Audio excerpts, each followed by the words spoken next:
Bismillahirrahmanirrahim. Assalamualaikum warahmatullahi wabarakatuh. Innal hamdalillahi nahmaduhu wa nasta'inuhu wa nastaghfiruh wa na'udzu billahi min shururi anfusina wa min sayyiati a'malina man yahdihillahu fala mudilla lahu wa may yudlil fala hadiya lahu wa asyhadu an la ilaha illallah wahdahu la syarika lahu wa asyhadu anna Muhammadan abduhu wa rasuluh sallallahu alaihi wa ala alihi wa sahbihi wa sallama tasliman katsira amma ba'd. Fa inna asdaqal hadithi kitabullah wa khairal huda huda Muhammadin sallallahu alaihi wa ala alihi wa sallam wa syarrul umuri muhdatsatuha fa inna kulla muhdatsatin bid'ah wa kulla bid'atin dhalalah wa kulla dhalalatin finnar. A'adhani Allah wa iyyakum minha. Ikhwatil kiram rahimani wa rahimakumullah.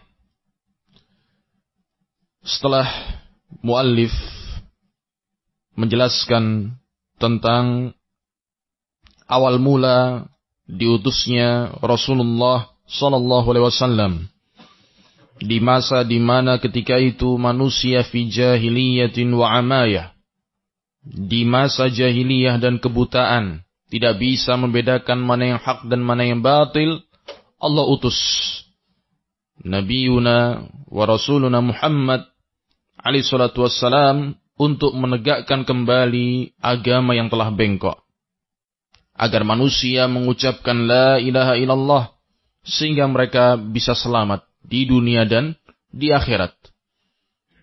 Dengan datangnya Rasul, maka al-haq menjadi semakin terang benderang dan al-batil menjadi hilang dan lenyap. Rasulullah datang membawa huda petunjuk, dan dengan sebab diutusnya Rasul pula, kehidupan manusia menjadi lebih baik. Manusia bisa merasakan kehidupan yang hakiki. Hal itu sebagaimana yang Allah subhanahu wa ta'ala sebutkan. Qala al-muallif hafizahullahu ta'ala, qala Allahu jalla fi'ulah. Allah berfirman, ya ahlal kitab qad ja'akum rasuluna yubayyinu lakum katsiran mimma kuntum tukhfuna minal kitab. Wahai ahlul kitab, panggilan dan seruan bagi ahlul kitab, orang-orang Yahud dan Nasara. Wahai ahlul kitab, sungguh telah datang kepada kalian Rasul kami. Yang dimaksud siapa? Nabi Muhammad alaihi salatu wassalam. Yubayyinu lakum, Rasul kami yang telah menjelaskan kepada kalian katsiran mimma kuntum tukhfuna minal kitab. Telah menjelaskan kepada kalian banyak dari Alkitab yang kalian sembunyikan. Ini perbuatan jelek dari orang-orang ahlul kitab. Suka menyembunyikan ilmu yang terdapat di dalam kitab-kitab mereka. Wahyu Allah yang berisi hal-hal yang bisa merugikan dunia mereka dan merugikan hawa nafsu mereka, tidak sesuai dengan hawa nafsu mereka, tidak mereka sampaikan kepada manusia, tapi mereka sembunyikan. Maka datanglah Rasul alaihi salatu wasallam menjelaskan perkara-perkara tersebut. Perkara-perkara yang selama ini disembunyikan oleh ahlul kitab dari kitab-kitab mereka. Wa ya'fu an katsir, dan membiarkan banyak dari perkara tersebut. Jadi sebagian diterangkan dan sebagian dibiarkan. Qad ja'akum minallahi nurun wa kitabun mubin. Sungguh telah datang kepada kalian dari Allah cahaya, nur, wa kitabun mubin, dan kitab yang jelas, yang menjadi penjelas dan penerang. Yahdi bihillahu manittaba'a ridwanahu subulas salam. Dengan cahaya dan kitab tersebut, Allah subhanahu wa ta'ala memberikan petunjuk bagi orang-orang yang mengikuti ridwanahu, mengikuti keridhaan Allah Subhanahu wa taala. Subulas salam, Allah akan menunjuki mereka subulas salam, jalan-jalan keselamatan. Di sini terdapat pentingnya al-ikhlas di dalam beragama. Pentingnya untuk mengikhlaskan niat di dalam kita beragama, supaya kita mendapatkan petunjuk dari Allah Subhanahu wa taala, supaya Allah Subhanahu wa taala menunjukkan kepada kita jalan-jalan keselamatan. Coba kita perhatikan di sini. Apa yang Allah sebutkan, yahdi bihillahu manittaba'a ridwanah. Allah akan berikan petunjuk kepada jalan-jalan keselamatan hanya orang-orang yang mengikuti keridhaan Allah Subhanahu wa taala. Ketika dia beramal, tujuannya adalah untuk meraih dan mencapai ridha Allah. Maka orang-orang seperti inilah yang mengikhlaskan niatnya di dalam beramal untuk mencari ridha Allah. Mereka lah orang-orang yang akan mendapatkan hidayah dan petunjuk dari Allah Subhanahu wa taala. Wa yukhrijuhum minadh-dhulumati ilan nur. Dan Allah akan mengeluarkan mereka dari zulumat, dari kegelapan, kegelapan kesyirikan, kegelapan bid'ah, kegelapan penyimpangan, kegelapan kejahilan, ilan nur, kepada cahaya. Cahaya tauhid, cahaya sunnah, cahaya hidayah, cahaya ilmu. Biiznihi, dengan izin Allah, wa yahdihim ila siratim mustaqim. Dan Allah akan menunjuki mereka kepada jalan yang lurus. Qala hafidhahullahu ta'ala, qala al-imamul hafidhu Abu Ja'far Ibnu Jaririn At-Tabari, Imamul Mufassirin fi tafsirih. Di sini muallif menukilkan ucapan dari Al-Imam At-Tabari. Abu Ja'far Ibnu Jarir At-Tabari, Imamul Mufassirin, imamnya para ahlu at-tafsir. Yang mana memang kitab beliau yaitu Tafsir At-Tabari, yang sering disebut dengan Tafsir At-Tabari, itu menjadi rujukan bagi umat ini di dalam bidang ilmu tafsir. Inda hadhil ayah, ketika menjelaskan ayat ini, qala, beliau berkata rahimahullah, ya'ni bin nur Muhammadan sallallahu alaihi wasallam, yang Allah maksudkan dengan cahaya di dalam ayat tersebut, dalam surat Al-Maidah ayat yang ke-15 yang tadi kita baca, cahaya yang dimaksud Allah di dalam ayat tersebut adalah Muhammad sallallahu alaihi wasallam. Alladzi anarallahu bihil haqqa, yang dengan Nabi Muhammad tersebut Allah menyinari dan menerangi kebenaran. Wa azhara bihil islama, dan dengan sebab diutusnya Rasul pula Allah menampakkan Islam. Wa mahaqa bihi syirka, dan menghapus kesyirikan. Fahuwa nurun liman istanara bihi sallallahu alaihi wasallam. Maka beliau, hakikatnya Rasulullah adalah cahaya bagi barang siapa yang memang mencari hidayah atau mencari cahaya petunjuk melalui beliau sallallahu alaihi wasallam. Yubayyinul haqqa, karena beliau menjelaskan kebenaran kepada umat ini. Intaha kalamuhu rahimahullah. Selesai ucapan dari Al-Imam At-Tabari rahimahullahu ta'ala. Warawal Imamul Bukhari fi sahihi an Atha ibn Sa'ib rahimahullah. Meriwayatkan Al-Imamul Bukhari di dalam sahihnya dari Atha bin As-Sa'ib rahimahullah, seorang tabi'in. Beliau mengisahkan, qala laqitu Abdullah ibn Amr ibn al-As. Aku bertemu dengan Abdullah bin Amr ibn al-As. Faqultu lahu, maka aku pun berkata kepada beliau, akhbirni an sifati Rasulillah sallallahu alaihi wasallam fit Taurah. mohon kabarkan kepadaku, beritakan kepadaku tentang sifat Rasulullah yang disebutkan di dalam At-Taurah, kitab suci yang diturunkan kepada Nabi Musa alaihissalam untuk Bani Israel. Kenapa di sini Atha Ibnu Sa'ib bertanya tentang sifat Rasulullah yang disebutkan di dalam Taurah? Bertanyanya kepada Abdullah bin Amr bin al-As. Maka sebagaimana dijelaskan para ulama, bahwasanya Abdullah bin Amr bin al-As radhiyallahu taala anhuma adalah di antara sahabi yang banyak membaca kitab-kitabnya ahlul kitab. Ya, sering membuka atau melihat, membaca riwayat-riwayat yang disebutkan di dalam kitab-kitabnya ahlul kitab, ya, yaitu At-Taurah dan Injil. Oleh karena itu beliau memiliki pengetahuan yang lebih tentang hal itu. Maka ketika ditanya demikian, beliau menjawab, qala ajal, tentu.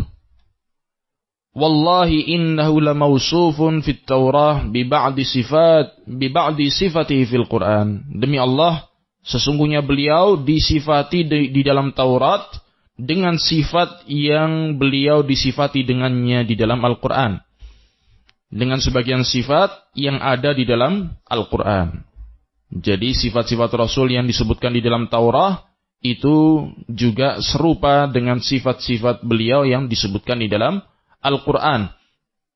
Di antaranya, ya ayyuhan nabiyyu inna arsalnaka syahidan wa mubashiran wa nadhira. Wahai Nabi, sesungguhnya kami mengutusmu sebagai syahidan, sebagai saksi, wa mubashiran, sebagai pembawa kabar gembira, wa nadhiran, dan sebagai pemberi peringatan. Ini ayat di dalam Al-Quran. Tapi sifat ini, 3 sifat ini juga disebutkan di dalam Taurah tentang Rasulullah. Bahwasanya beliau adalah syahid, sebagai saksi. Begitu pula sebagai mubashir, sebagai pembawa kabar gembira. Dan sebagai nadhir, sebagai pemberi peringatan. Pembawa kabar gembira bagi orang-orang yang taat kepada Allah, dan pemberi peringatan bagi orang-orang yang bermaksiat. Qala radhiyallahu ta'ala anhu, wa hirzan lil ummiyin. Di antara sifat Nabi yang disebutkan di dalam Taurah adalah pelindung bagi kaum yang ummi. Pelindung bagi kaum yang ummi, yaitu kaum yang tidak membaca dan tidak menulis. Anta abdi wa rasuli. Engkau adalah hamba dan utusanku. Sammaitukal mutawakkil, aku menamaimu dengan al-mutawakkil, yaitu orang yang bertawakal kepada Allah Subhanahu wa taala. Laisa bifadhin wala ghalidhin wala sakhabin fil aswaq. Engkau bukanlah seorang yang kaku, bukan pula seorang yang kasar, bukan pula seorang yang suka berteriak-teriak di pasar-pasar. Jadi menunjukkan tingginya akhlak Rasulullah SAW. Beliau adalah seorang yang beradab, memiliki akhlak mulia, seorang yang santun di dalam perilaku dan ucapannya. Sehingga disifati di dalam Taurat pun demikian. Beliau bukan seorang yang kaku, bahkan sebaliknya, seorang yang layyin, seorang yang lembut, lemah lembut, ghalid. Bukan seorang yang ghalid pula, seorang yang kasar. Bahkan beliau adalah seorang yang rahim, seorang yang penuh dengan rahman dan kasih sayang. Wala sakhab fil aswaq, bukan pula orang yang suka berteriak-teriak di pasar-pasar. Ya. Nah, bahkan beliau adalah seorang yang penuh dengan adab dan sopan santun. Tidak berbicara kecuali kebaikan. Oleh karena itu di antara bimbingan Rasul apa? Man kana yu'minu billahi wal yaumil akhir falyaqul khairan aw liyasmut. Barang siapa yang beriman kepada Allah dan hari akhir, hendaklah dia berbicara kebaikan atau diam. Qala radhiyallahu ta'ala an, wala yadfa'u bis-sayyi'ati as-sayyi'ata. Di antara sifat Rasulullah adalah tidak membalas kejelekan dengan kejelekan. Walakin ya'fu wa yaghfir, akan tapi memaafkan dan memberikan ampun. Ya, yaghfir memberikan ampun dan melupakan kesalahan. Wala yaqbidahu Allah hatta yuqima bihil millatal auja, dan tidaklah Allah Subhanahu wa taala mewafatkan beliau kecuali setelah tegaknya agama yang bengkok. Jadi tidaklah Rasulullah diwafatkan Allah kecuali setelah tuntas risalah yang beliau emban, kecuali setelah beliau menunaikan amanah risalah yang Allah bebankan kepada beliau. Bi ayyaqulu la ilaha illallah, dengan manusia mengucapkan la ilaha illallah, fayaftahu biha a'yunan umyan, maka dengan hal itu Allah Subhanahu wa taala membuka mata-mata yang buta, wa adzanan summan, dan telinga-telinga yang tuli, wa quluban ghulfan, dan hati-hati yang telah tertutup. Demikian sifat Rasulullah sallallahu alaihi wasallam yang disebutkan di dalam Taurat sebagaimana yang diberitakan oleh sahabat yang mulia Abdullah bin Amr ibn al-As radhiyallahu taala anhuma. Qala hafizahullahu taala wa rawal Imam Tirmidzi fil Jami' wasyama'il. Al-Imam Tirmidzi meriwayatkan di dalam kitabnya Al-Jami' dan Asy-Syama'il. Wal Imam Ibnu Majah fis Sunan bisnadin sahihin an Anas radhiyallahu anhu, dari sahabat Anas bin Malik radhiyallahu anhu, beliau mengisahkan annahu qala lamma kana al-yawmul ladzi dakhala fihi Rasulullah sallallahu alaihi wasallam al-Madinata adha'a minha kullu syai'in. Ketika hari di mana masuknya Rasulullah sallallahu alaihi wasallam ke kota Madinah, ini menunjukkan bagaimana tingginya kedudukan Rasulullah di mata-mata para sahabat. Ketika Rasulullah masuk ke kota Madinah di hari itu, adha'a minha kullu syai', segala sesuatu menjadi bersinar ketika itu. Segala sesuatu di kota Madinah ketika masuknya Rasulullah menjadi bersinar, penuh dengan cahaya, penuh dengan kegembiraan, ya, cahaya iman dan sebagainya. Falamma kana al-yaumul ladzi mata fihi adlama minha kullu syai'in. Sebaliknya ketika wafatnya Rasulullah, di hari di mana wafatnya Rasulullah sallallahu alaihi wasallam, adlama minha kullu syai', segala sesuatu menjadi suram. Segala sesuatu menjadi gelap dan suram.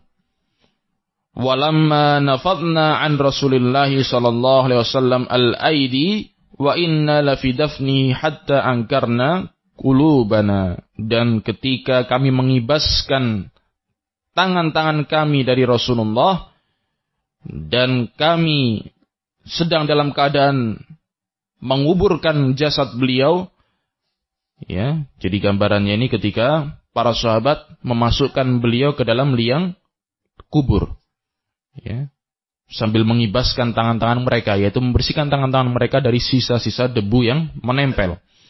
Maka ketika seperti itu kondisinya, mereka sangat sedih. Bahkan di sini digambarkan Anas, hatta angkarna qulubana, sampai kami pun mengingkari hati-hati kami sendiri. Dijelaskan maknanya, ya, di sini sahih, disahihkan oleh Syekh Al-Albani rahimahullah, sebagaimana yang disebutkan di dalam ta'liq. Dijelaskan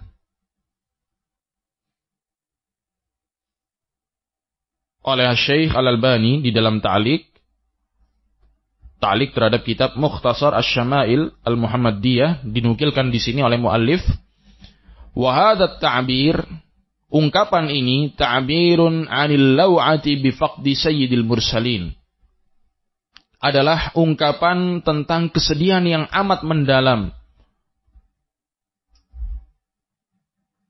yang terjadi ketika kepergian Rasulullah sallallahu alaihi wasallam, kepergian Sayyidul Mursalin, pemimpin dari para rasul, wa syiddati tilkas sa'ati alaihim, dan ungkapan tentang begitu beratnya kondisi yang mereka alami ketika itu. Kondisi yang dialami oleh para sahabat ketika itu sangat berat bagi mereka. Hatta angkaru anfusahum, sampai mereka pun mengingkari diri-diri mereka sendiri, min syiddati huznihim, karena sangat beratnya kesedihan mereka, ala firaqihi sallallahu alaihi wasallam wa inqita'il wahyi, karena sangat sedihnya mereka berpisah dengan Rasulullah dan karena wahyu telah terputus, telah terhenti. Demikian menunjukkan sangat sedihnya para sahabat ketika berpisah dengan Rasulullah sallallahu alaihi wasallam. Qala hafizahullah wa rawal Imam al-Bukhari fi sahih an Jabir radhiyallahu anhu. Al-Imam al-Bukhari meriwayatkan di dalam sahihnya dari sahabat Jabir radhiyallahu anhu, anna an-nabiy sallallahu alaihi wasallam kana yaqumu yaumal jumu'ati ila syajaratin aw nakhlatin. Bahwasanya Nabi sallallahu alaihi wasallam dahulu semasa hidup beliau biasa ketika hari Jumat, ketika sholat Jumat, beliau bersandar pada syajarah aw nakhlah, bersandar kepada sebatang pohon kurma. Faqalat imra'atun minal ansar aw rajulun, maka berkata seorang wanita atau seorang pria dari kalangan Ansar, ya Rasulullah, ala naj'alu laka mimbaran, wahai Rasulullah, tidakkah kami buatkan untuk Anda sebuah mimbar, yaitu mimbar yang dipakai untuk berkhutbah ketika hari Jumat atau pada kesempatan-kesempatan yang lain. Maka hal ini ditawarkan kepada Rasulullah, wahai Rasulullah, apakah kami buatkan bagi Anda sebuah mimbar? Qala, maka Rasulullah bersabda menjawab, in syi'tum, silakan jika kalian menghendaki. Faj'alu lahu mimbaran, maka para sahabat Ansar membuatkan bagi beliau sebuah mimbar. Falamma kana yaumal jum'ati dufi'a ilal mimbar, maka ketika selesai mimbar itu dibuat, tiba hari Jumat, Rasulullah naik ke atas mimbar untuk berkhutbah. Fasahatin nakhlatu siyahas sabi, maka tiba-tiba terdengar jeritan dari pohon kurma yang dipindahkan tadi, yang tidak lagi dipakai sebagai tempat bersandar Rasulullah, dikeluarkan dari masjid. Maka terdengar tiba-tiba suara teriakan dari pohon kurma tersebut, seperti teriakannya seorang anak kecil. Thumma nazala an-nabiy sallallahu alaihi wasallam fadammahu ilaihi, maka ketika mendengar suara tersebut, Nabi turun dari atas mimbarnya dan memeluk batang kurma tersebut. Ta'innu aninas sabiyil ladzi yusakkan, terdengar batang kurma tersebut merintih seperti rintihan seorang anak kecil yang berusaha untuk ditenangkan, ya. Anak kecil kalau sedang menangis, ya, kemudian dipeluk oleh orang tuanya, ditenangkan, ya, jangan menangis lagi. Kadang-kadang masih terdengar suara tangisannya, rintihannya, seperti itu gambarannya. Qala sallallahu alaihi wasallam, maka Rasulullah bersabda, kanat tabki ala ma kanat tasma'u minadz dzikri indaha. Batang kurma tersebut menangis karena tidak lagi bisa mendengar zikir yang dibacakan di sisinya. Yaitu bahwasanya pohon kurma tersebut juga merasa kehilangan karena tidak lagi dipakai tempat bersandar Rasulullah ketika menyampaikan mau'izah, menyampaikan nasihat kepada para sahabat. Ketika sudah tidak dipakai lagi, tidak bisa mendengar lagi nasihat-nasihat Rasulullah, maka merasa sedih pohon kurma tersebut hingga terdengar suara tangisan. Qala hafizahullahu ta'ala, lidha kana al-imamul Hasanul Basri rahimahullah idha rawa hadzal hadis baka wa qala. Oleh karena itu al-imam al-Hasan al-Basri rahimahullah, jika meriwayatkan hadis ini, hadis di atas tadi, hadis Jabir bin Abdullah, maka beliau pasti menangis. sambil berkata, "Ya ma'syaral muslimin, wahai sekalian kaum muslimin, al-khashabatu tahinnu ila Rasulillah sallallahu alaihi wasallam syauqan ila liqa'ih." Sebatang kayu saja merasa rindu dan kehilangan kepada Rasulullah sallallahu alaihi wasallam, rindu untuk bisa lagi berjumpa dengan beliau. Fa antum ahaqqu an tashtaqu ilaihi, maka kalian wahai sekalian manusia, ya, kaum muslimin, maka kalian lebih berhak untuk merasa rindu kepada Rasulullah.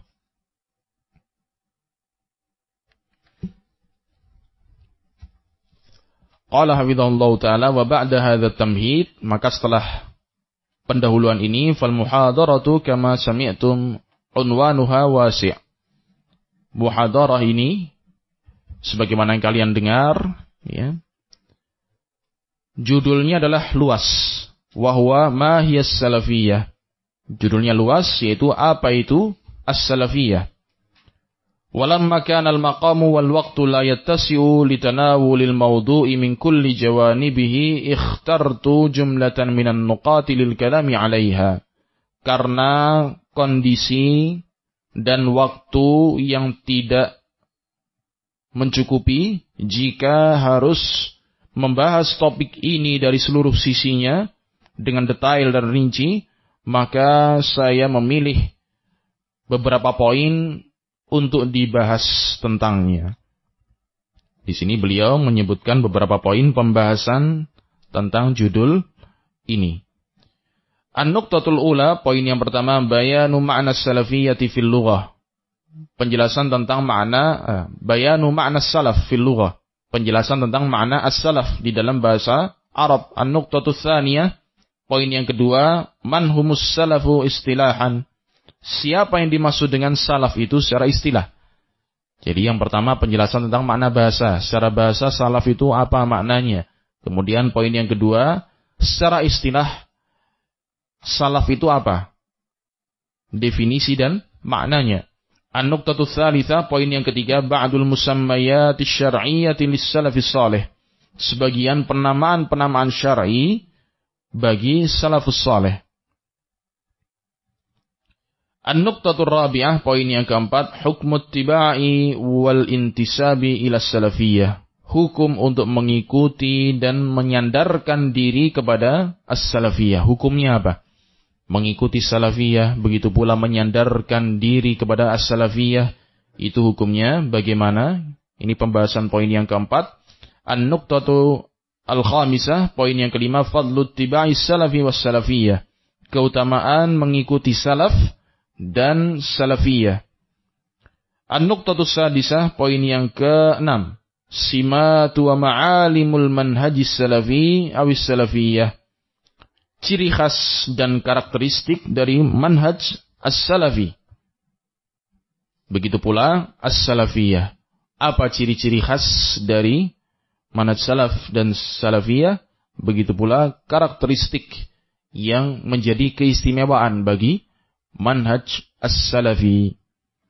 An-nuqtatus sabi'ah wa hiya al-akhirah. Poin yang ketujuh dan yang terakhir, al-khatimah, penutup, wa fiha kalimatun mudhi'atun fil bab. Di dalamnya terkandung penjelasan-penjelasan tentang bab ini. Demikian yang bisa kita bahas di pagi hari ini. Insyaallah akan kita lanjutkan masuk ke pembahasan yang pertama, poin yang pertama, yaitu tentang penjelasan makna as-salafiyah atau salaf secara bahasa. Wallahu ta'ala a'lam bisawab. Wa sallallahu wa sallam wa baraka ala nabina Muhammad wa ala alihi wa sahbihi ajma'in.